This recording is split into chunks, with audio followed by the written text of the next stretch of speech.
Wel, dyma ni, o blith y 120 o filoedd o ddelweddau sydd yng nghasgliad ffotograffa Jeff Charles, yma yn y Llyfrgell Genedlaethol.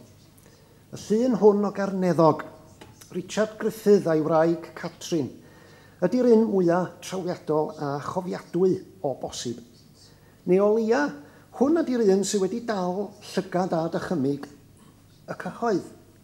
A be da ni'n weld ydy'r hen gwpl yn ei cynefin yn Eryri, a'r cynefin hwnnw mor greithiog a garw ar ôl a dawodd y blynyddoedd a'r bryd a gwedd y ddau. Ond yr hyn sy'n dwysau ar wyddocad y llun am ddangosodd ymreiddiol ar dudalan blaen y Cymro ym mis Medi 1945 ydy iddo fo gael ei dynnu chydig ddyddiau cyn iddyn nhw ymadal a'u hen gartra yn y Carneddi yn Nanmor yng nghanol Eryri. A mudo at ei mab hynaf, Richard Morris Griffith, a oedd wedi ymsefydlu yn Hinckley yn swydd Gaerlur. Fo oedd yr unig blentyn i'w goroesi nhw o blith y 6 a anwyd iddyn nhw. Y penawd uwch ben y llun a'r stori yn y Cymro oedd llinell o un o emynau Pantycelyn, rwy'n edrych dros y bryniau pell. Ac yr oedd hanes y Madawiad Carneddog a Catrin yn drist a dirdynol, oherwydd yr hyn arweiniodd at werthu'r ffarm oedd marwolaeth ei mab, Hywelwyn, hen lanc 22 oed oedd yn byw gartra efo'i rieni oedrannus, ac addiodd efau gan byliau o iseldar ysbryd. Ac ym mis Awst 1945, fe ddarganfuwyd i gorffo yn Llyndinas ger Bedd Gelart. A phenderfynwyd wedyn y bydda'n rhaid gwerthu'r Carneddi ac y bydda Carneddog a Catrin yn ei galar a'i gwendid yn symud at ei mab hynna a threulio gweddill ei dyddiau yn alltudion yng nghanolbarth Lloegr.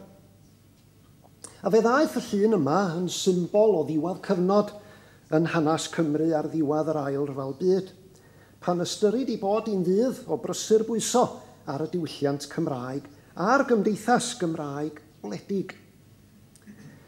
Ond yng Gohebiaeth Carneddog a'i gyfaill Gwallter Llyfni yma'n diddordeb ni y pnawn yma, sef yr ohebiaeth ddwyffordd yna sy'n perthyn i'r blynyddoedd rhwng 1926 a 1932.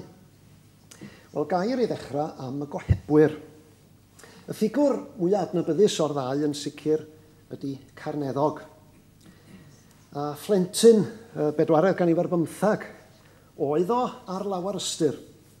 Mi etifeddodd ddiwylliant gwerinol i gymdeidiau yn Nanmor ac ym Medd Gelart yng nghanol Eryri. Fe ddagodd gariad at farddoniaeth yn gynnar a datblygu yn fardd gwlad, oedd yn hoffi cystadlu mewn steddfodau lleol a bod yn brydydd at alwad i gymdeithas. Mi gyhoeddodd i gyfrol gyntaf o gerddi, Ceinion y Cwm, pan oedd o'n 20 oed. A dyna sy'n ddeniadol i mi yn ei gylcho fel ffigwr gwerinol nad oedd o'n gynnyrch prifysgol. Mae prin oedd yr addysg ffurfiol dderbyniodd o, roedd o'n ddyn diwylliedig. Ffarmwr mynydd wrth i alwedigaeth, ond amaethwr anfoddog yn ôl tystiolaeth i gyfaill Bob Owen Croesor. Llawar difyrach ganddo fo na gwaith calad y ffarm oedd ymhel a'i waith fel gohebydd lleol a cholofnydd ar wahanol adegau i baner ac amserau Cymru, y Genedl Gymraeg a'r Herald Cymraeg. A fe fy'n sgrifennu'r papurau newyddion yma yn ei tro am gyfnod o 20 mlynedd, hyd nes i ddyfori'r gorau i 1945 ac yntau erbyn hynny yn 40 a 4 oed. Ac ymarn Picton Davies, golygydd yr Herald Cymraeg ac wedi hynny i solygydd y Western Mail, Carneddog oedd y gohebydd lleol gorau a adnabu erioed. Am i fod o'n gallu gwneud, a dwi'n dyfynnu Picton Davies, i fod o'n gallu gwneud newyddion ei fro yn ddiddorol i gannoedd o bobl na welson nhw mor wyddfa erioed.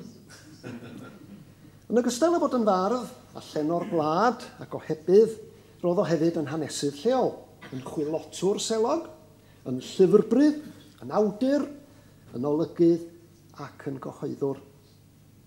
Roedd yn cyfrannu erthyglau hefyd i gylchgrona fel y Cymru Coch a'r Geninen, A'r hyn am adweddau i ysgrifeniadau a'i gyhoeddiadau oedd i ddiddordeb ysol o yn traddodiad llenyddol a hanesyddol i fro ei hun. A honno'n fro a ddiffinwyd ganddo fo fel yr ardal rhwng Pen y Gwryd a Phen y Cob, rhwng yr Wyddfa a chantra'r Gwaelod. Ond fel colofnydd y manion o'r mynydd oedd yn ymddangos yn wythnosol yn yr Herald Cymraeg hyd at 1945, yr oedd o fwyaf adnabyddus yng ngogledd orllewin Cymru a thu hwnt. Roedd Walter Sylvanus Jones, gwalltar Llyfni, o lan Llyfni, yn gerddor, yn gantor, yn fardd, yn llenor, yn wleidydd ac yn hanesydd lleol. Roedd o'n ymroddedig i bob achos da oedd yn ymwneud â'r Gymraeg a'i diwylliant. Roedd o'n cefnogi pob mudiad llesol i Gymru mewn cerddoriaeth, drama, llenyddiaeth a hanes lleol. Roedd o y math o gymeriad oedd yn eiddgar i roi ysgwydd dan bob baich, bod yr ysgwydd honno fel mae'n digwydd bod, ar gorffin digon brau.